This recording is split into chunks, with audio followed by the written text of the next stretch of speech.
your turn. And this week we're going to be doing a solo episode again. It's just me.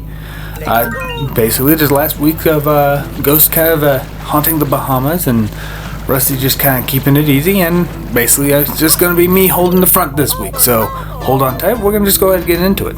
Last couple of weeks haven't really been too exciting, so it's a good thing that we kind of all taken a little quick break and started recording some casket talks for y'all.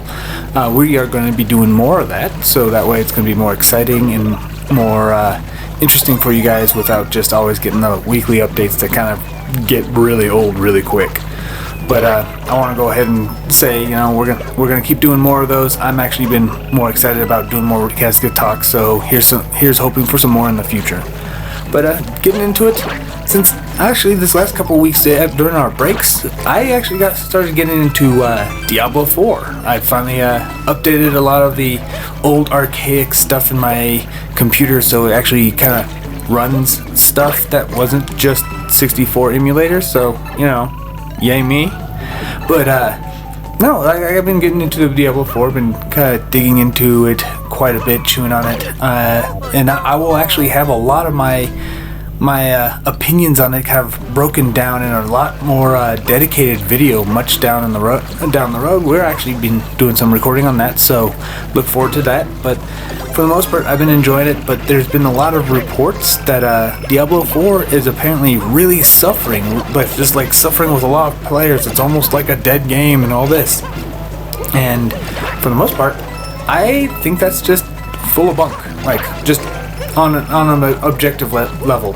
And when you look at it, it doesn't make sense for something to die that quickly. Even games like No Man's Sky in Cyberpunk 2077 and games that have had a lot of like weird hardcore bugs in it didn't die with just millions of people just jumping off ship again.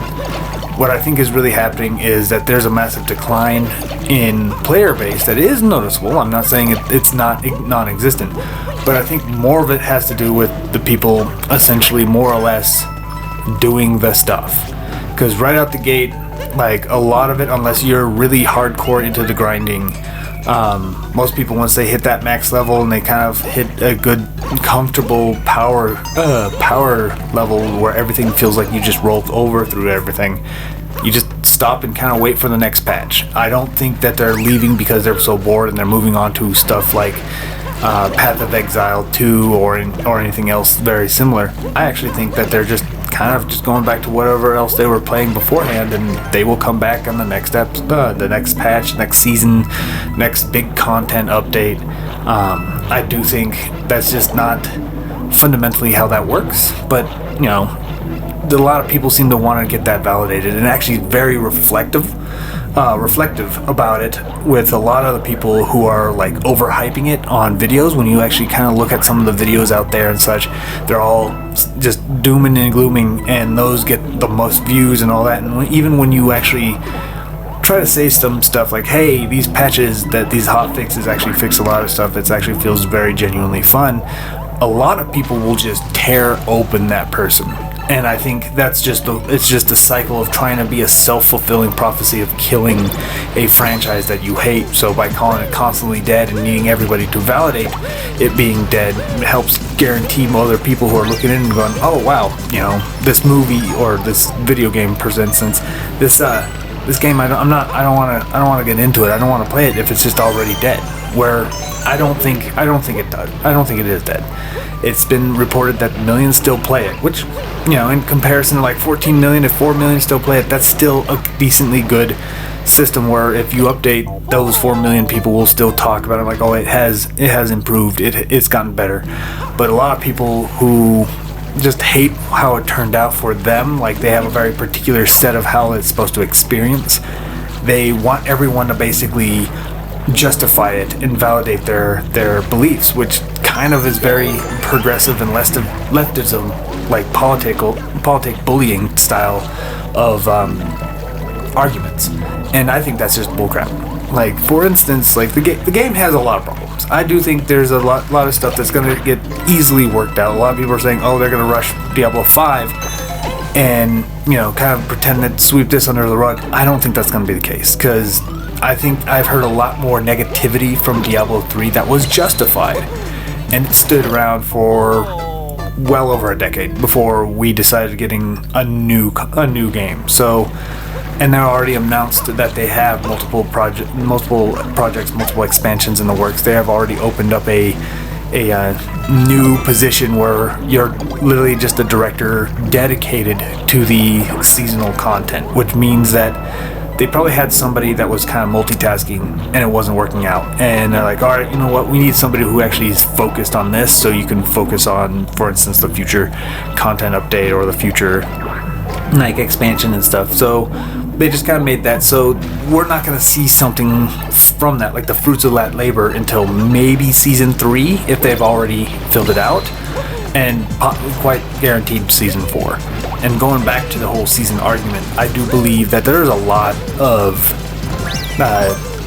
stuff that's going on where people kind of expected a lot more from season 1, and honestly, the way I have always seen it, and the way I've always seen like a lot of games that are similar to this, where they release content in some kind of seasonal method and such. The very first season for everything, from Fortnite to League of Legends to even some of the games that are dead now, like Battle Right and Bloodline Champions and stuff, those seasons, the very first one is very bare bones in comparison to the robust stuff that happens later on down the road.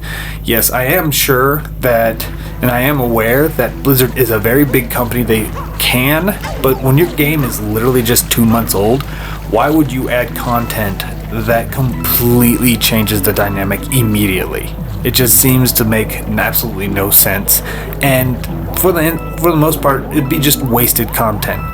You know, you got this whole like this first season just changing everything, and then suddenly going away at the end of October, right? So what's the point then? You know, like there's enough people that are getting on and going, wow, I wish there was more here that just kind of slightly changes stuff, but you know, that's basically how first seasons, first major updates and all that, you usually get just more of what you've already been playing. So if you don't really like it too much, it's not going to come off as very appealing to you, and therefore justified in why you should hate it, because, you know, it's not different enough for me to be held. And I think that's another major problem with players. It's just they do play the game, eat up the content, or what they believe they eat up content, and then they sit there and go, where's the rest? And then just sit there and argue a lot. The game has always been like this. The whole franchise has kind of been like this.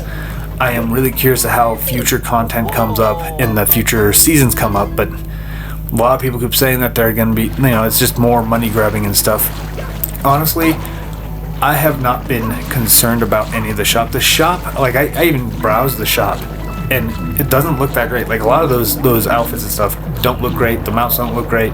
They're not really exciting. And quite honestly, that's a good thing. Think about it. You know, like if those things are not awesome, that doesn't give you a sense of FOMO, like the fear of missing out or whatever, and like this desire to buy it so you don't quote unquote lose it. Like, I'm glad that doesn't happen. In fact, a lot of the prices are so expensive.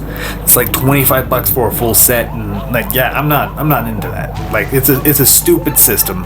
I think it's probably going to be the one thing that kind of really tars up the Diablo IV game experience, and I'm going to break that down a lot more when I have a whole dedicated system to it, or video to it, and you know, get to the nitty gritty with it. But for the most part, basically, I do think a lot of people who are trying to say, you know, Blizzard should be all hands on deck, I think from their perspective, they're still seeing numbers and going, I don't see the similar problem you guys are having. Like, we have like 4 to 6 million consistently playing at all times. That doesn't mean it's the same 6 million. Their cycles out quite often. For them, they're probably just like, no, this is a comfortable spot. Could it be better? Yeah, absolutely. Everything could be better. But that means that, you know, they're not going to be, you know, sounding the blowhorn, letting everybody kind of wonder what's going on, and then, you know, freak out, right? So we have that. And, you know, we'll see how the new systems go. I'm probably going to even do a little review and like maybe even do some seasonal reviews if you guys are actually into the like Diablo franchise and such. But moving on, this was actually happened literally moments before I started recording, so I had to get all this together and kind of read it all up and stuff and kind of delay it and read up. The voice of Mario, Charles Martinet, is also going to be no longer recording for Mario games. He's no longer going to be the voice of Mario. And to me, that's kind of sad, but at the same time, when you think about it, it was like a long time coming. You know, like, he's an old guy. He's been doing this, basically hit the Mario's entire voiced career. Like, it's been a whole thing for a long time. And there has been several characters, several cartoon characters, several people who voiced other characters, such as The Simpsons, where they have changed, you know, torches a couple of times where people are not too worried about it because it sounds the same, nobody will be no wiser. Supposedly, from my understanding, that Mario Wonder, the new game that's coming out later this year, is going to be the first Mario game that has no Charles Martinet, or maybe a little bit of Charles Martinet in it. That is going to be the first one that doesn't have Charles Martinet in it. In fact, there was actually rumors back when they first released the first announcement trailer of the series that it turned out like it didn't sound right. Something sounded off. Like Charles Martinet didn't even like champion it, and like they were trying to piece a lot of pieces of this puzzle that like something's not right. This isn't Charles. This isn't Charlie Boy. What's going on? You know? And nobody said anything. Nobody said anything at all. And like there was a lot of this weird theory of like maybe they got a fallout. Maybe this. No. Ultimately, Charles Martinet is going to be the Mario ambassador. So I'm guessing he's going to be kind of like okaying how the voice works for maybe a voice actor that's coming down the line and stuff. And basically being a filter, as it were, to see if you're Italian enough for the Mario man himself, right? Which I kind of see is going to be a thing that happens. Miyamoto's basically had to take his back seat too, and he's the creator of Mario. Now Koizumi is the new head for the Mario games. He's the one that made Odyssey, and Mario Odyssey is amazing. Even to this day, I still play it periodically, so awesome job for that. And then, you know, I do think from the little bits and pieces I heard from Mario Wonder, it might actually still have some pieces of Charles. I still think Charles Martinet will still probably record some more stuff in the future. I believe that most of it's going to be, you know, different guys. I actually think we're probably going to have a weird sea. I think, well, at first, we're going to have like a weird sea of people. I wouldn't even put it past Nintendo to even try to dabble with AI voice work too. Because Mario's voice is their voice. It's not Charles Martinet's voice. But, you know, I could see that happening. And that would be the weirdest one. Just be like Bing Wahoo in the most, you know, robotic way possible. Which is weirdly poetic for a company that's becoming very major corporate and stuff too. Which a lot of companies are. It would just be hilarious if you just hear like Bing Wahoo. You know, like it would be really weird and robotic. And I think that would... There'd be humor to be had in a tragic way with it, if that makes sense to anybody, you know. But that's just the way I see it. I do think in the end, though, I believe that Charles Martinet will still record periodic pieces, but I do think it was kind of poetic, as it were, you know, maybe in a way that his last true recording that we have on file was him literally recording the father of Mario in the Mario movie as his voice. I thought that's kind of interesting looking back at it. At first, like, you didn't think, you know, we wouldn't be seeing the future and stuff like that, like this is. And people were like, oh, that's cheeky, blah, blah, blah. But him being the father of Mario as the voice, it's poetic, and I could really appreciate that, right? And you know, it's gonna be weird. You know, a lot of people who grew up with a lot of Nintendo games, and not like me being a huge Nintendo fan, it will be really weird. But at the same time, it's happened so many times. Like we've seen, like I said before, we've seen it on The Simpsons, we've seen it on Like, for a lot of people who are Pokemon fans, we've seen it. We've seen people doing that on the animes. We've seen it a lot, right? So it's gonna be It's gonna be an interesting future for people who are very Mario purist, as it were. It's gonna be wild. So, but outside that, there really hasn't been too many major events. Sony's just still kind of hemorrhaging money for making a PS5 exist and throwing a tantrum with the whole Microsoft buyout. But other than that, nothing really too unexciting. So I would like to thank you all for listening to our content. If you do like to hear more of these like solo ventures, that'd be awesome. Let us know if you would like that. And if you like the content, feel free to like, subscribe, and share. And as always, we will see you on the other side.